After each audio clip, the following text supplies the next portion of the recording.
There's another rule in crypto. It's an unspoken rule that you never let people know that you have crypto, and you never tell people how much crypto you have. Actually, I have two questions about being an anon, because you're the first anon that I ever have a conversation with. I decide to just mostly 90 to 95% of the time write all the code by myself. So when I don't write Solidity contracts for a while, I like warm up by writing like an ERC20 or ERC 721 from like scratch. I truly believe that NFT summer was super exciting because it was a mixture of gaming and such high value and this crazy technology of coming, and seeing you in the center of that it was amazing. I personally believe that AI and crypto do not mix. They are two different things that serve almost opposite purposes.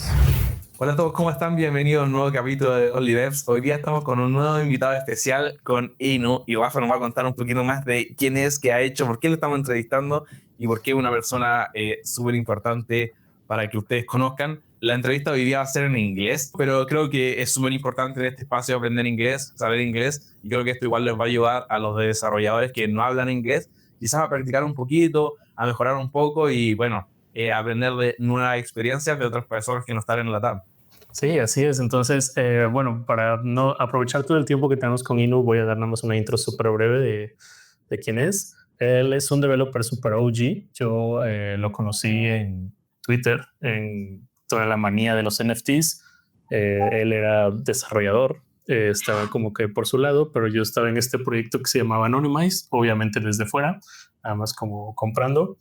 Y fue súper revelador ver cómo él interactuaba, porque estaba desarrollando herramientas para el proyecto y eran como contratos súper elaborados en un momento en donde no había no estaba toda esta facilidad y como que no había muchos frameworks. Entonces era como un super OG. Después vi que inició su proyecto y también súper innovador, súper deep en los NFTs. Han sido de los contratos más elaborados que he visto y también súper creativos. Entonces, pues bueno, es un OG del espacio. Vamos a pasarnos ahora a inglés. Yeah, so that was our quick intro, we can just start the interview. First of all, thank you for being here and thanks for your time. Let's start with a quick intro about yourself. Tell us what you want about you, and we can start with your background if you want. Yeah, sure. So I'm Inarashi. 2025 people probably don't know me that much. But I was one of, I guess, some of the prominent developers in the NFT era of Ethereum back in 2021 to like 2023 or something. Obviously, since then, NFTs has kind of fallen out of attention-ish, and it's more about meme coins and Bitcoin and whatever, right? But I think the whole thing is just sort of nature / cyclic, so it's fine. So during this time, I did a lot of NFT trading and also NFT development. I did both for a while, and I really just started going full into development when projects started doing whitelist farming and whatnot, because before that era, early 2021, it was kind of like the Wild West. Projects would just pop up, you just pay money to mint it, and then just start trading it on the secondary or whatever immediately. There was no process that people had to, engage with you on social media or whatever to get a spot in or what. None of that. It was just hey, look, cool thing. Everyone's just wow, this is very cool. Buy it, sell it, whatever. So obviously in that time, the time commitment into trying to purchase or get into a platform or into something was very low, which means that all you needed was money, I guess. While after, a certain time, it was actually From Doodles, is the one who actually started the whitelist meta. But it never really gotten popular until a few months afterwards. But people started realizing, oh wow, like everyone wants these things. We can, make the price go up. Like we can make more money by selecting people. So people started, doing those things, and I was just like, ain't nobody got time for that shit. So I just like, fuck it. I'm just gonna focus on development instead. Get my bread that way or whatever. It was kind of like, it was just like a very, very, like for me, it was just very unoptimized time commitment to productivity ratio to like do whitelist farming and stuff. So I was just like, fuck it, I'm just gonna stop doing all of that and just go develop things. And also during that time, I guess people started knowing me a lot more as a developer and whatnot. So I would be helping out with projects, helping them, get their project up to, a minting ready state, or, helping them sometimes help them like, plan their launch or whatever. So yeah, I've been in like many shoes. I've been in a trader shoe. I've been in a, project quote unquote lead or project like team type of shoes. I've also been in the developer shoes. I don't know, you have a lot of shoes. But yeah, so, during that time I've created pretty cool stuff, I think. Pretty cool smart contracts and whatnot. I really like, the whole trustless part of it. The whole, I'm more like a kind of like old school, I guess you could say now, in terms of like crypto developer. I still like value, shit that makes a thing. Like if it, things like, oh, what if not like the team disappears tomorrow? Can the project, like, can the smart contract run by itself? So, that's more the part that I did. I just want to add that it was pretty innovative, the thing that you were doing at that time, because as you say, that there was a lot of cash grabs, and it was a lot of just things that doesn't make sense. And I noticed that you were participating with this NFT collection that was fully on chain, like not just an IPFS or just an image that was attached to the NFT, but the contract was holding the image by itself, and that was mind blowing to me. And I think that was super different. And I noticed that all the projects that you were related, that the anonymized, that at the time it has like a 10 floor, or the cyberconks that you made a contract for them, and at one time the floor was 200 ETH, something like crazy like that. It was. Those were good times. A few days, yeah. It doesn't last for long, but yeah, it was impressive. How do you face the responsibility of build a contract for such a high volume, and what were the things that you were looking for in those smart contracts? Oh yeah, so I think that's a part of the beauty of smart contracts, and also the part that scares everyone away, or I would say like good people away, because bad people don't care, is the fact that like your code cannot fail. If it fails, it's like, it is a terrible thing, right? Like money will get lost, people lose money, like it's a whole disaster. So like how do I deal with that? I mean, firstly, just like being like writing very simple code that makes complete sense, and then testing that afterwards as well. Like my approach to like making smart contracts, I used to write modify like mod games / write game functions back in like, when I was studying college or whatever. So I got quite proficient in a language called Lua, Lua. And I was doing something where I had to write all the libraries and all the functions myself, because there was no library or function that you could, import from, because you had to fucking make the feature yourself.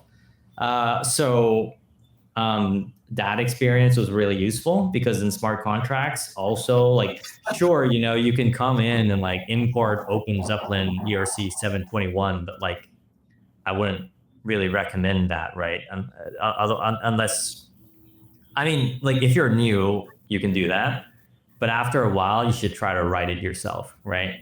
Like essentially go read EIP 721, for example, see what it actually is, read the specs and be like, oh, I see.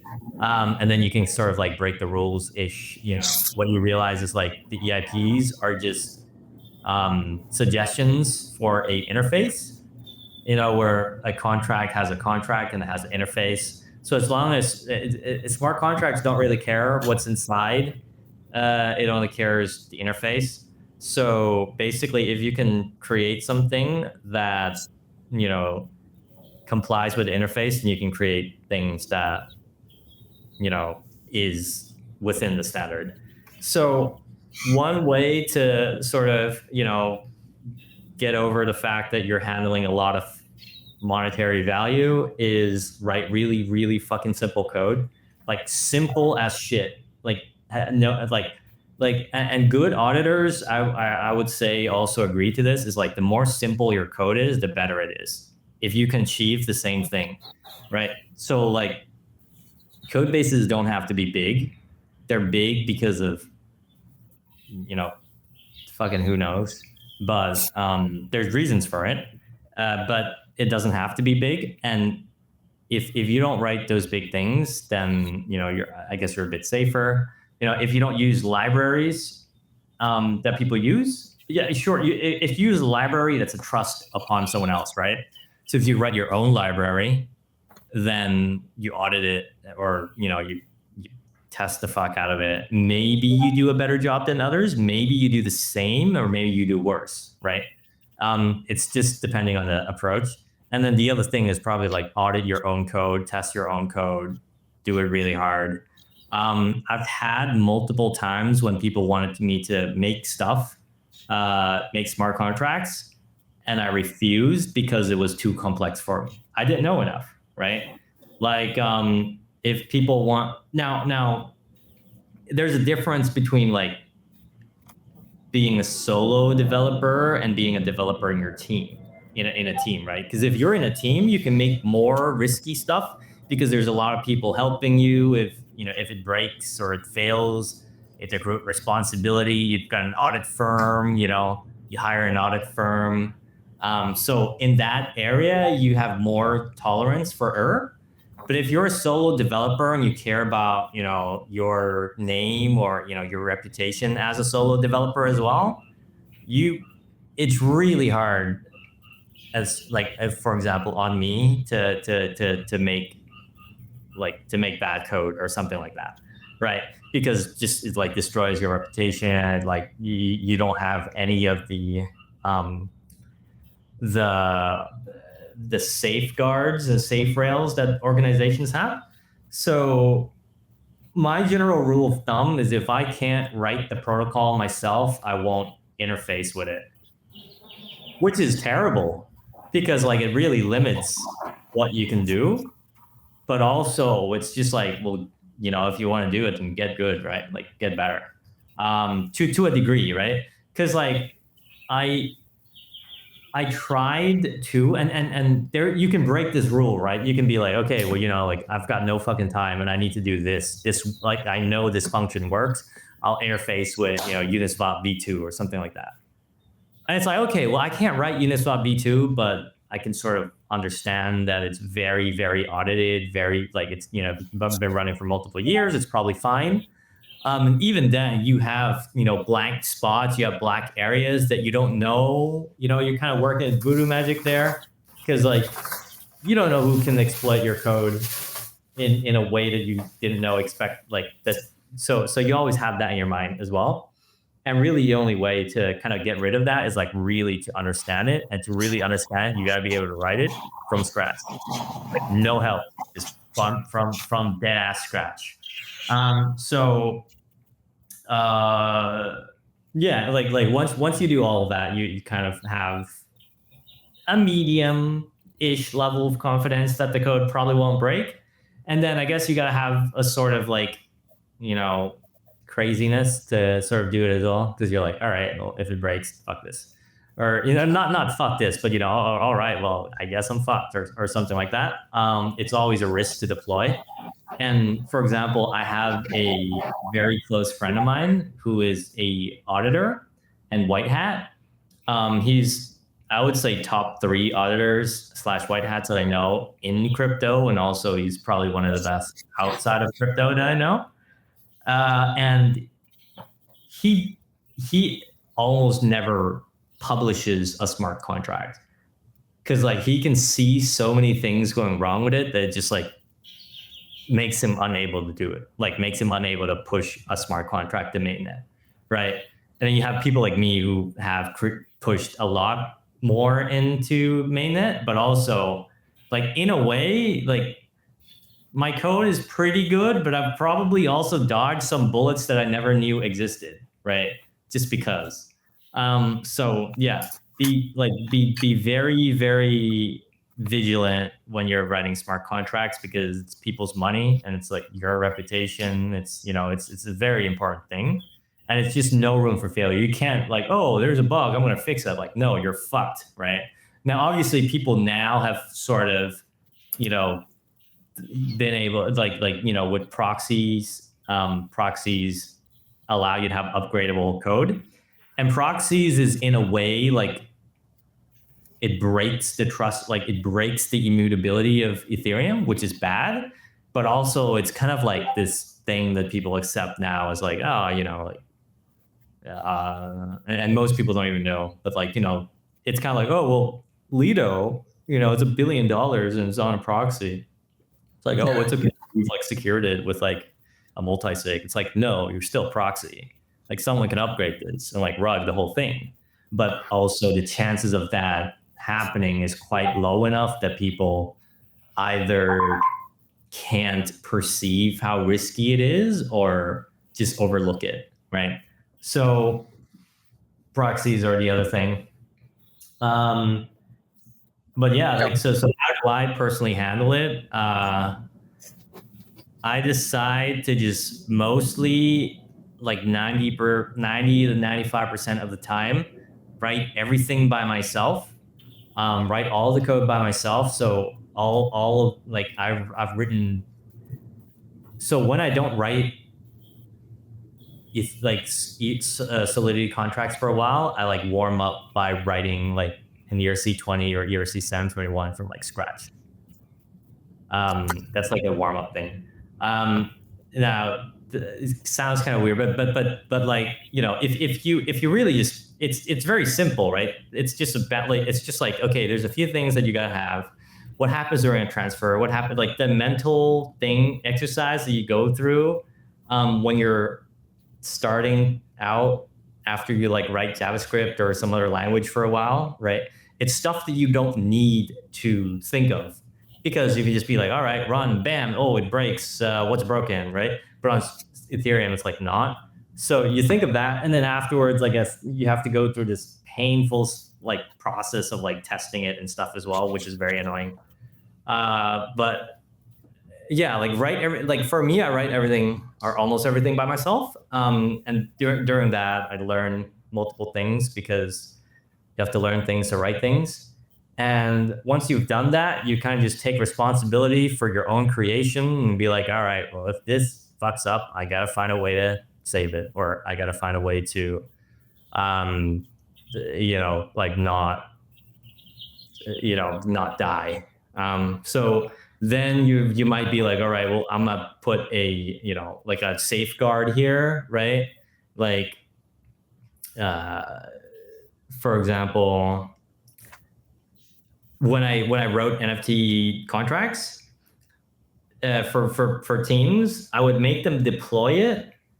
I would send the contract some ETH and test the withdrawal if it works or not before it even like gets minted or launched or anything, because like everything else can work, but if you can't withdraw the money, you're fucked, right? So, and then I even had like 2 functions. So like there's this like complicated money splitter thing for like all the teams. Like if you withdraw and like trustlessly, withdraws like multiple people in the team. And then I would also add a different function that's like emergency withdrawal, just in case that thing doesn't work. You have this other one that will work. And then like I don't remember, but I think even some of them I had like another method just to be like extremely sure, right? It's this process that like if you didn't have to write it yourself or take responsibility for the whole thing, you probably wouldn't think of it, you know. But if you had to, right, that's how you sleep at night, right? So yeah, and doing that, and you know, being more proficient in the whole language and everything, you can start writing stuff. You know, if it's like very high value, then be very safe. If it's lower value, then you can kind of, you know, play around or experiment. That's amazing. That's a super interesting take, because immutability is such a complex topic.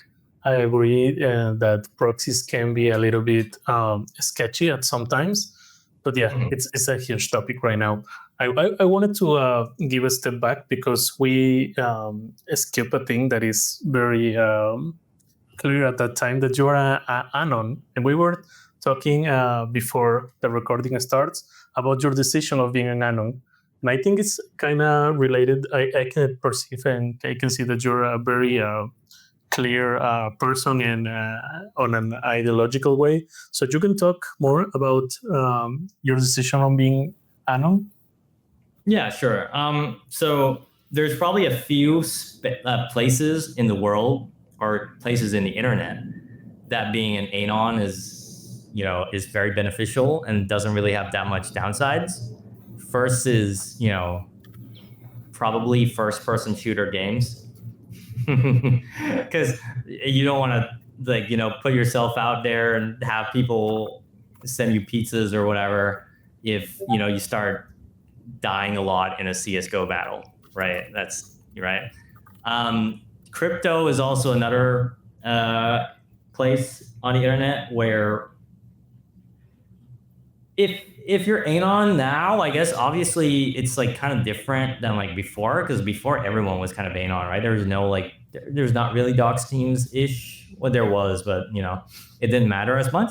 And I guess people like me, luckily, have built a sort of trust or, you know, reputation or whatever that I can, you know, kind of be like this. And like people would, some people, you know, some won't, but some people could still hire me or trust me with an amount of money or a contract or whatever,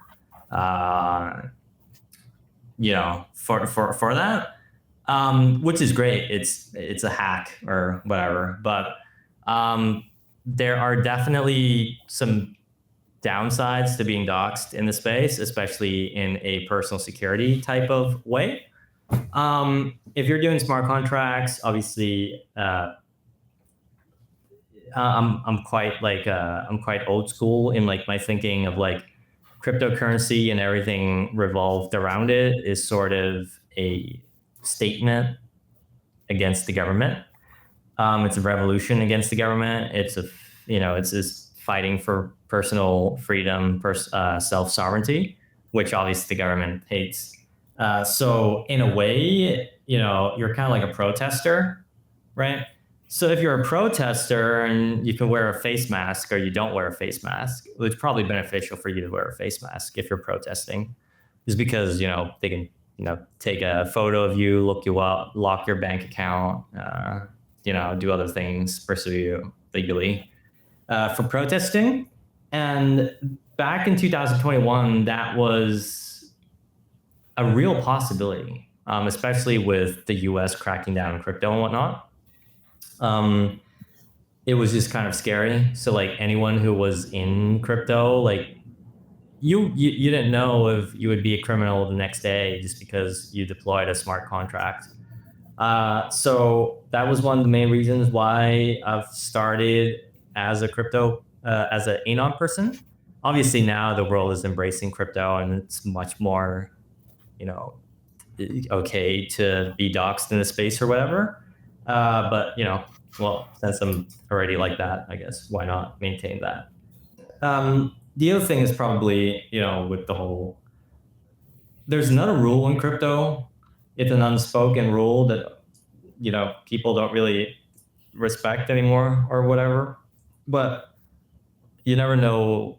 You never let people know that you have crypto, and you never tell people how much crypto you have, because you are it's like not your keys, not your coins. Like, yep, not your keys, not your coins. But your keys, your full responsibility, right? So someone can just come and fucking take your keys, or force you to take your key, force you to give up your keys or whatever. So why would you put yourself as a target, right? So it just makes no sense. That's why, to me, it makes no sense to go to like a boarded yacht club party. Back then it was the scariest shit. Like, it was like just a fucking, people were drinking in a pub or in a bar. There's like 200 people. That all 200 people had to have a boarded yacht club to go in. How many of them have hardware wallets? How many of them, have a phone with their crypto in it? Some dude can just go there, fucking pickpocket people. It's just not, like, for me, it's just too much risk. So that's another reason why anon. And then the other thing is also, this is like kind of, I wouldn't say conspiracy. It's like probably a real thing that I've luckily avoided, is like, also, if you in Asia, or in specific countries or specific areas in the world, if people know that you're good at doing something, maybe they want to recruit you into doing things that you don't want to do. And if you refuse, it might be to the detriment of your personal safety or freedom for whatever reason, right? That's also a reason why I'm like, okay, fuck this. I'm not gonna, all these reasons. It's kind of like tinfoil hatty, kind of like, against, the powers that be, against authority type shit. But, like, a lot of things are wrong in authority, especially when you're sort of an anomaly, or like if you're like normal, a normal person is probably fine, right? But if you're like, kind of trying to overcoming this thing, like normal, into like, I wouldn't like special, or I wouldn't say I'm more special than others, but like kind of like gifted or talented or whatever. You do that, and you do it, and you have a talent in some specific ways, and suddenly, maybe some crowds can sort of try to coalesce you into doing things or whatever, which you don't want, right? So all of these things, very tinfoil hat, very whatever. But that's why I'm anon. The other thing, society. There's a movie that I really like. It's called In Time. I don't know if you guys know it. It's this weird Justin Timberlake movie. It's about like, I'll send it to you. But In Time is really cool. It is the one where he gambles his years of life, his lives. Yeah, like the poker table. Years of life. Yeah, he like, and then like the whole society is like separated in different borders, where like if you have this amount of time, you're in this place. If you're in a different amount, it's like border, like amount of time, you're in this place, and the whole system is to keep the balance of that world, where like, the Justin Timberlake, the main character, like goes from like, the hood, the slums, into like the highest place in society. And people don't like that, so he becomes a criminal because of it. Just like he fucking got it for free, right? Like someone gave it to him, but he becomes a criminal just because he's breaking the system. I kind of view crypto like that, right? Like a lot of people who never would have crossed socioeconomic borders have crossed it, and they and aside from like being able to handle that just as a person, because people aren't trained to be able to handle a very high disparity in wealth just from like, from day to day. It probably also like you're probably fucking, getting like observed by certain groups or certain on internet, organizations or whatever, right? Just because, right? So not just being anon on the internet, but also, practice wallet security, practice wallet anonymity, right? That's something that a lot of people overlook now. I'm not going to go into how all of that works, but like, for example, wallet addresses linked with your KYC on an exchange. You withdraw your crypto into a wallet. That wallet is now fingerprinted as you. That is fingerprinted as you. You transfer that into a different wallet, and that different wallet has interacted with 5 different wallets before. You can print a whole web. Like the blockchain is one of the most transparent systems ever. It's not the most anonymous, it's the most transparent system, right? Now there's obviously privacy coins that are designed not to be transparent, but the system is transparent. So in a very transparent system like that, you are the person responsible for not, responsible for your own privacy on chain as well. So you have to have different methods and different threat models of how you can do that as well. You don't want imagine you have $100,000 in crypto, right? You put $1,000 in your local exchange, and then you withdraw it to your wallet that has $100,000 in crypto, and then you get a bill from the government saying, oh, you have to declare $100,000 in tax, and you have to pay $20,000 in tax. I'm not saying that is bad, because obviously people should pay their taxes and people should pay whatever the government requires from them.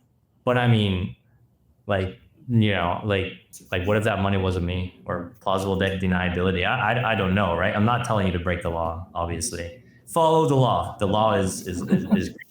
But also personal freedom, personal self-sovereignty is also important, right? So it's like a scale. And obviously the world has kind of gone into the scale of everything is fine. Let me just, people have traded privacy for convenience, is what I say. And for example, for me, because of taxes and things, I'm obviously, quote unquote, doxed in my wallets to my holdings and whatnot. But also, you can do that without the world fucking knowing, right? You can do that just with, your tax office or whatever, just to know that as well. So it's just a privacy thing. So, all of that is just not just anonymity in terms of, your social media or your social profile. It's anonymity in your wallets. It's anonymity. If you get deep into development, it's also OPSEC and everything. It's all connected. And especially in the world now, it's more important than ever, I think. Actually, I have 2 questions about being an anon, because you're the first anon that I ever have a conversation with. So The first one is, I'm hearing a lot with the different jobs that you have to turn on your camera in a normal job, because they have some issues with the North Koreans that they don't turn on the camera. So do you have any problem with any other job? Yes. Yeah. Unfortunately, I've turned down jobs. I've turned down job offers, and I've turned down, just jobs and job offers before that require me to dox. Now, obviously, I'm not the most anonymous person in the world, right? If you tried, or if a powerful organization tried to figure out who I am, they will easily figure out who I am, right? I'm not that anonymous. My threat level model is not, I need to be invisible to the whole world type shit. I'm not Satoshi Nakamoto type threat model, right? So in that regard, if a few trusted people wanted to know who I am, right, and I trust them as well or whatever, I can dox them. That's fine, right? That's okay. It'll be kind of nervous, but that's fine. So what I mean is, like for example, I've turned down job offers before, and I've turned down normal jobs before, just because that they couldn't work with an anon. But if there was like a job that I like really really fucking wanted, no, it would be fine. You know what I mean? It's just like depends if it's worth it or not. If the trade off is worth it or not. Yeah, and most of the times it's not. You know, or I mean, yeah, most of the times it's not. There have been a few really good opportunities that like maybe I could have done it for like an organization. Obviously, they respect my privacy, like held within law or whatever, right? So yeah, Yeah. At some point, you say that if you fuck up in a smart contract as a smart contract developer, you are so fucked. But if you are anon, it's not that easy to start again with a new pseudonym, or it's not that easy. it's not. I've honestly like have created alts before and like try to see how it feels to like not have a following base and whatnot. It's really hard to get into like a good like profile or good status or whatever. I mean, in that way, even like if you're doxxed, it's the same thing. But if you're doxxed, you can still like work for a company and shit, right? If you're like not doxxed and you're anon, if you're not doxxed and you're gonna work for a company, that's harder. Everything gets harder for you, right? I'm just lucky, to be where I am with the conditions that I have set. Honestly, it's really hard to start over or start and whatnot with that engagement. No, yeah, I gotta say that your smart contracts are your reputation, and when you build a smart contract that handles such an amount of money like cyberconks and the things that you have done, that just give you like a huge advantage. I get it that it could be hard to replicate that. I wanted to ask, for example, there's a team that basically like, for example, like they like their old dev kind of like left the project in like a terrible state. I came, like rescued it. I had control of like easily over $1 million. I had their wallet, but I didn't care. I just fucking gave it, like not gave it back. I just walked them through it, right? But I could have done, I could have like taken control of their computer and transferred it to myself or something. So there's projects that like at least they've seen me at that, like doing something like that. So they're like, no, this dude is fine. You can transfer him, like 20K or 30K for jobs, like without doxing or whatever, for example, right? Like that's fine. Yeah, it's really like like in, for example, in cybercongs, me and another person in cybercongs named Bogger once did a cybercongs breeding. So in breeding, you need 2 Genesis Kongs to breed together to create a baby Kongs with what's called with banana token, right? But in order to do that, both the Kongs had to be in the same wallet, right? So I was like, you know what? We can create a smart contract. Have to contract the holder of it. Breed the baby Kongs, transfer it back out or whatever. And Bogart was just like, nah, bro, it's fine. But he just transfers me his Genesis Cyberkongs, which was like easily over 100 ETH at that time, right? It was such a hype moment in like the chat because everyone's just like, oh, wow. But we did that shit. Like I bred the Kongs, got my baby Kongs, sent it back. Like I guess it's stuff like this that kind of like, it eventually like adds up in a personification of someone or whatever. And not many people know about that, but yeah, like reputation is really important when you're operating in an anonymous space. Yeah. I can't imagine how stressful could be like to hold or to transfer something that valuable. But yeah. Yeah, I mean, so I'm gonna go on a little tangent, but like back in like when I was young, I would play like old school RuneScape, or I would play some other games. And sometimes you had like gambling in there, or like games of chance, right? So like I like people like at one point of time, people like transfer me, millions of gold, which it's not worth a lot of money, right? But at that time it was like huge. And I remember taking a trade taking a bet that was basically my entire like game bank, right, in old school RuneScape. I did it, I recorded it, and I lost, and I paid it out, right? It's kind of like, all these things. It's like cool, or it feels nice to do that, right? Because you're like, yeah, like I've done that shit. So yeah, like for me, it's like it's fun because like you get to like the other person, the other party shows their level of trust and respect for you, right? That they're willing to send you X amount of money or whatever. In games it was like coins, but coins held a lot of value at that time. I was like fucking 14 or something. And for that you pay back the respect by like doing what you said, or if you lost the bet, then paying out or something like that. And I really feel like that's how the old internet operated. I don't really know how the internet operates now, right? But like a lot of games and a lot of stuff were really hardcore, and that was kind of like one of the hardcore elements to it, right? It was kind of like for example in Tibia, and the game that I talked to you about before we went on this thing, it was like it was like a government, like it was like the world was governed by like a couple guilds.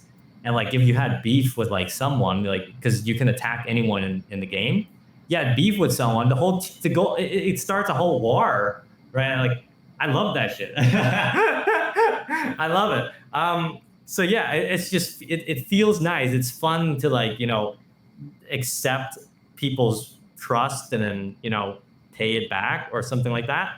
It was always like fun. Even in Tibia, like we did a few games of chance together. Like people would pay me like 1 million gold, 2 million gold. They have this thing called Tibia coins. It costs like $10, right? But you're like online, like crypto people are like so accustomed to like high amounts of money. Gambling $10 on a game is fucking insane. It's like, yo, bro, that's fucking $10, right? I get that. I lost that bet. I paid out $20 or whatever. It just feels good, right? Because like the amount of people who would like the level of trust you need for a random player to transfer you that amount of gold is insane, right? So it's just like it's fun to kind of be like, yeah, I don't know. But yeah, like in the same way in crypto, it kind of is like that. And like in a way, like in a way, it feels the same, sort of. Yeah, I truly believe that NFT Summer it was super exciting because it was a mixture of gaming and such high value and this crazy technology of coming, and see you in the center of that. Well, at least in the interesting part, because it was a lot of cash grab, as I said. It was amazing. But I wanted, we're almost running out of time, but I wanted to ask, what are you working now? What do you see interesting in the ecosystem? What do you think is the next big thing? Okay. Yeah. Honestly, right now, like I'm doing this personally as well. After the whole NFT run, I was thinking that I would get into like DeFi and kind of like do DeFi stuff, or like work in a crypto team. And AI came, and I was kind of like, holy shit, like whatever I'm doing right now, like I should be sort of, what's it called, like catching up and like understanding where AI is going, because like it's a whole revolution, right? It's like a renaissance. It's like a revolution of intellectual knowledge and whatever. The world, especially for like people like me who work in like a profession field that's, you know, on the internet or programming, right?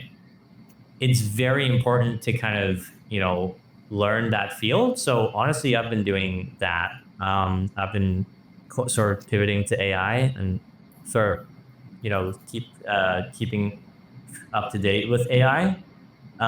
So one of the teams I'm in is called DXRG. I don't know if you know it.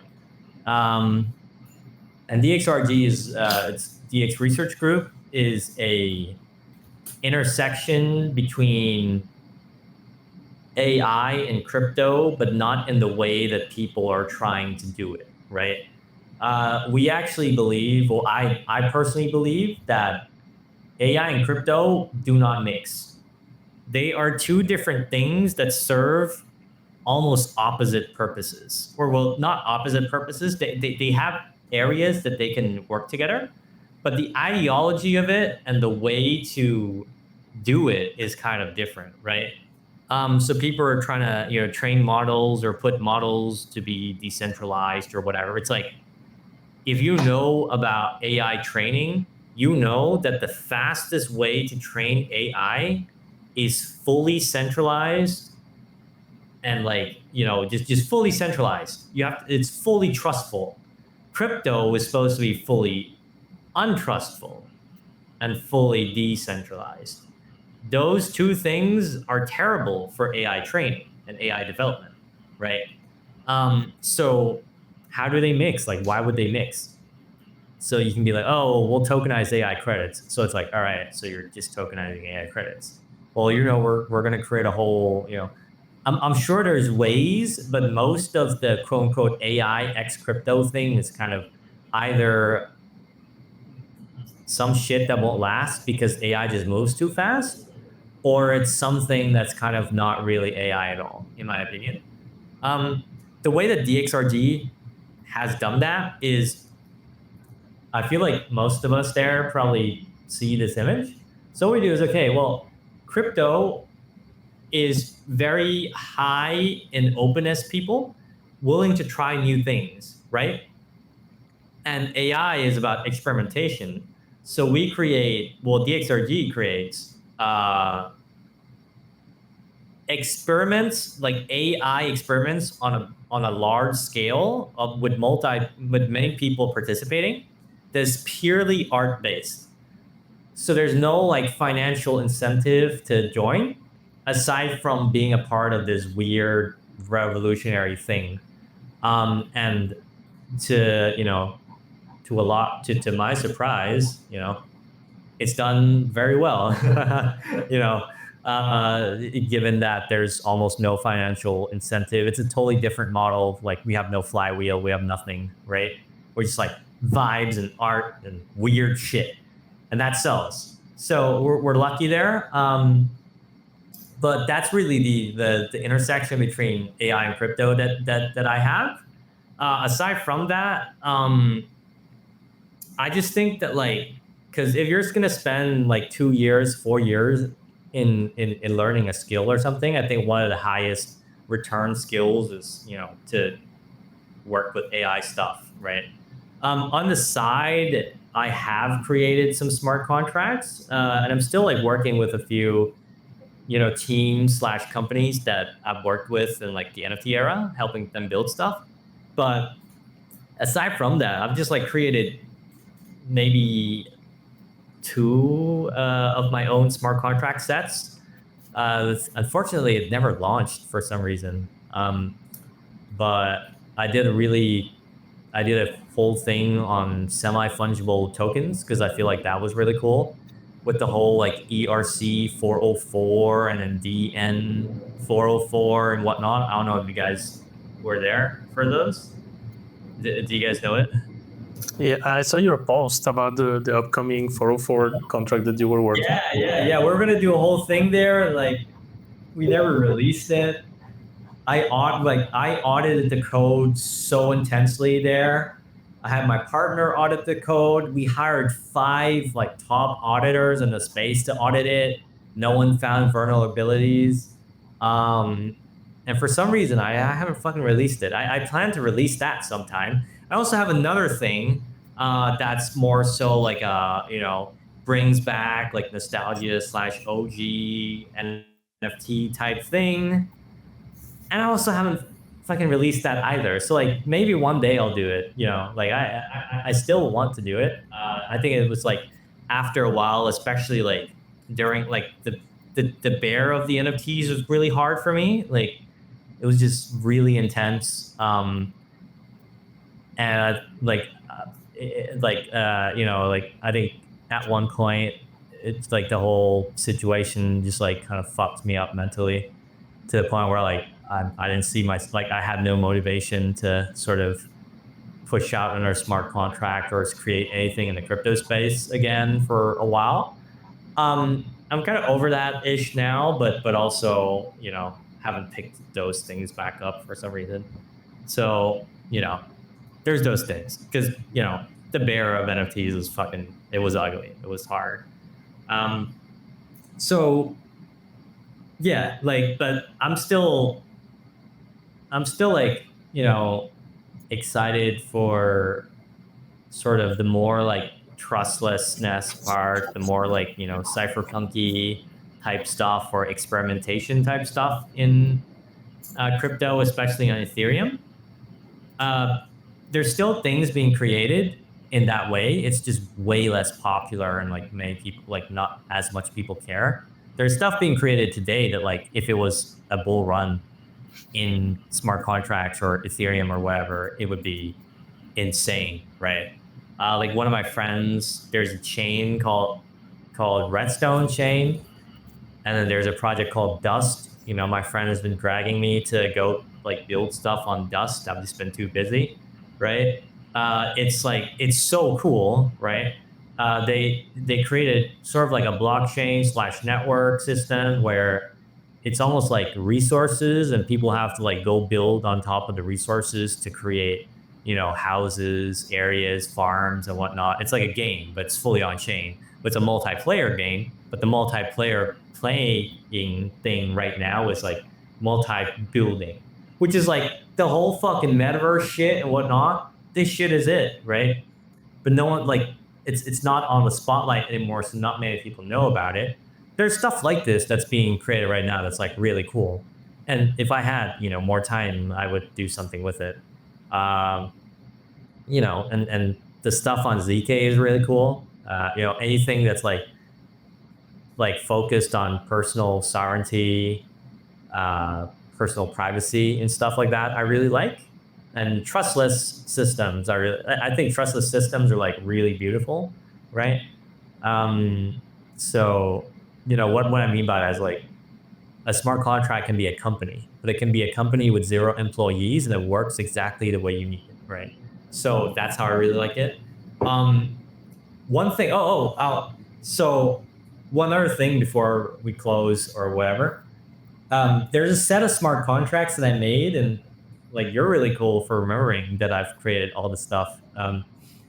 In Message to Martians, which was this, experimental project, there wasn't really any promises or whatnot.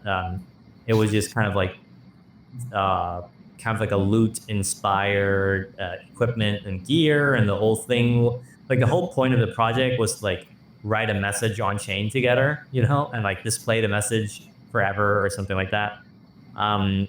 It was a theme of like, the message will last until Martians come and discover us or whatever.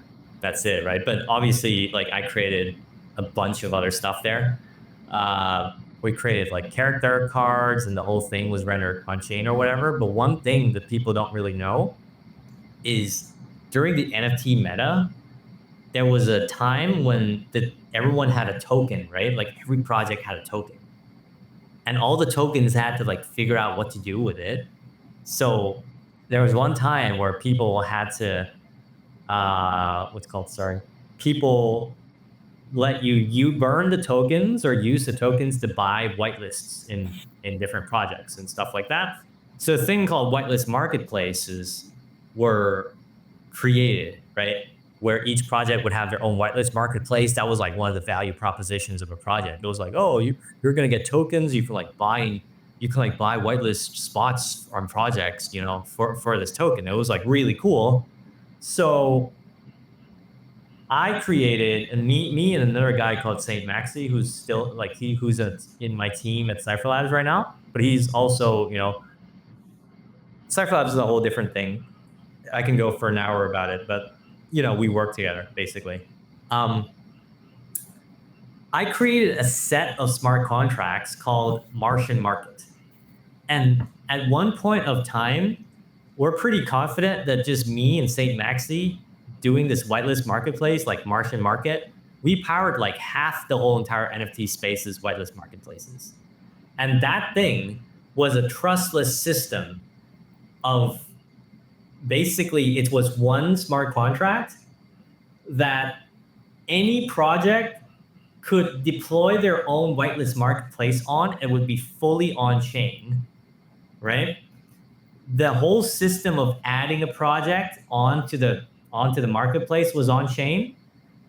The front end would populate all the signed up projects it was like, if you guys know what a CMS is, CMS is like content management systems, like WordPress or whatever. We kind of created WordPress on chain for like whitelist marketplaces. It was really cool. Like I was really happy about that one, right? So it could scale infinitely, where you could have 1,000 projects using this thing, and the smart contract would work fine. We probably have around 20 to 30 NFT projects that signed up for this service, and it was all one smart contract. And it was like a system where like our website would call the smart contract to find out what projects there are and what whitelists like were on sale, and would populate it back onto the front end. So it was like this website that you never had to update because it was just pulling data from the smart contract. It was like a CMS system. That was fully trustless. I never had to operate on it ever again. And it just grew. Like what we did though, is we helped projects build out their own front end theme for it, right? So we have our own theme, which is like the Martians theme. But other projects wanted to brand it, so they want like, you know, like they wanted to do like Neo Tokyo wanted a front end. You know, Anonymizable had their own chief market or whatever. So we did all of that, but it was essentially just one marketplace with different front ends, which is insane, right? It was beautiful. And then I created a version of that for CyberCons for their play and collect, which is like this on-chain game as well. Where they, instead of ERC20 tokens, they have ERC 1115 whitelist tickets. So then they have their own system that you can spend tickets to buy whitelists or buy anything else, you know, buy merch, buy whatever on the marketplace. And like the whole system lives forever, and you never have to change it because it can't be changed. It can't be changed because it's immutable. And for me, that's like, that's the beauty of Solidity. That's the beauty of smart contracts, right? When you can create something like that, it's like a steel building, right? It's like a well-built car, you know, not a car because you have to maintain it, but it's like a sculpture, right? Like will be there forever.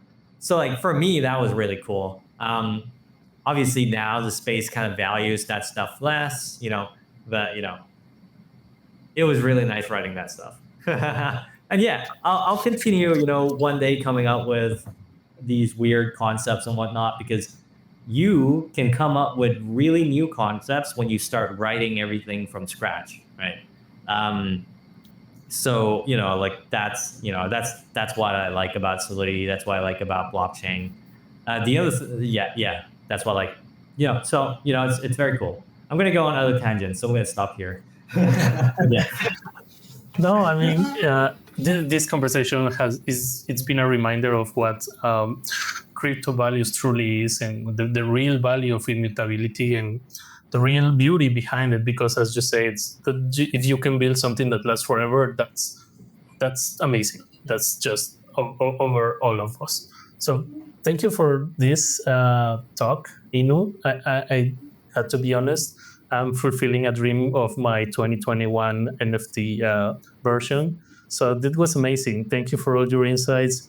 It was great. I truly convinced that the people that is coming to the space and our audience that is mostly developers from Latam um, are getting a lot of value by hearing somebody that is so clear on their beliefs and thoughts, and that was amazing. So thank you, Aino, for this. Yeah, I have one more thing.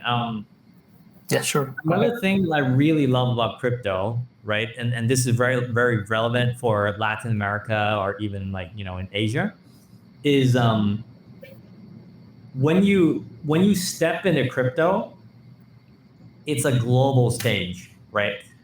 It's a stage where you're not really like maybe now it's kind of different, I don't know, but it's a stage where everyone has the same like playing field, right?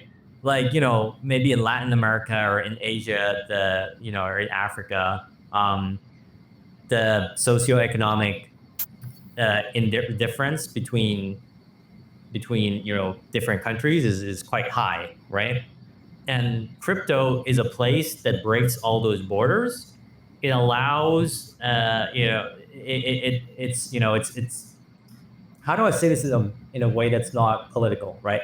It doesn't care about your race. It doesn't care about your country, right? It's truly like a new town, a new space, and for a lot of people, it's like even in the NFT bull run and even now, right? If you're a really good developer, if you're a really good blockchain developer, or even AI, honestly, but especially blockchain, like it almost doesn't matter in my opinion if you're from I don't know, Argentina, or you're from Vietnam or something like that, right? It doesn't matter, right? You get to be put on the same standard, which is the crypto standard, or the American standard or whatever, as everyone else, and the opportunities there is very high, right? I think that's why I see a lot of like lower income countries are so accepting of crypto, is I feel like they see this very high opportunity space. It's still a high opportunity space, right? That allows you to kind of break from your, I would say, your government or your country's system, for lack of a better word, right? Don't what's called, don't revolve against your government. Do it on the blockchain or something like that, right? Where you just create, like it's like a for some people, it's like a chance at freedom. It's a chance at self-sovereignty, which outside of crypto might not even be possible in like different countries like condition.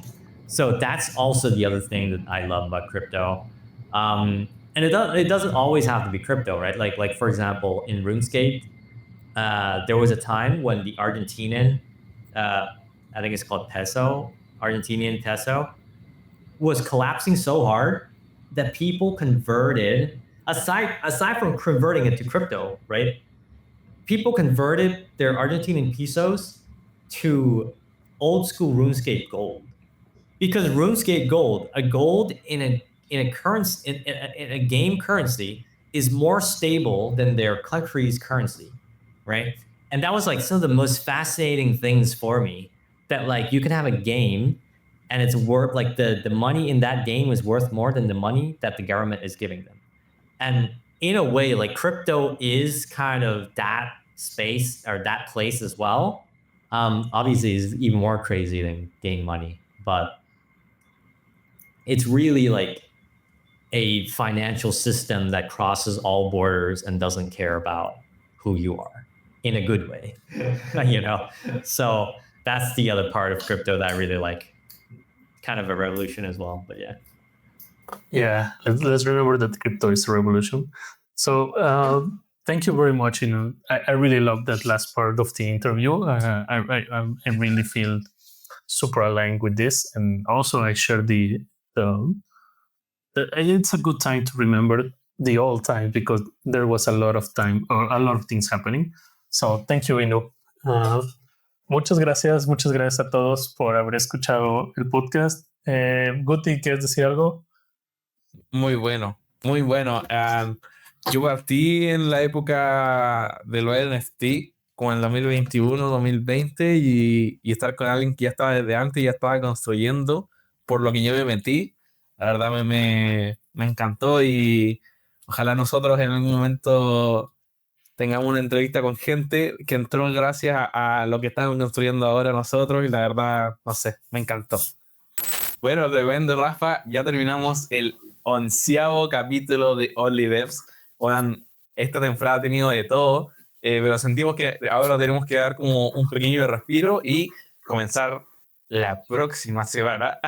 No nos tomamos nada de vacaciones con una nueva temporada, pero esta nueva temporada va a venir con muchas cosillas y nada, yo creo que en especial muchas gracias a ti, Rafa, por acompañarme en este gran podcast que creo que cada vez está quedando mejor y bueno, muchas gracias por ser el mejor co-star de la vida.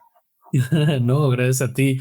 La verdad es que de todo el trabajo que tenemos, yo creo que este es el que más disfruto porque es ese momento en donde todo lo que ya hacíamos platicando y estar en las reuniones, conversando, todo esto, ahora lo estamos haciendo en público y creo que estamos generando mucho valor.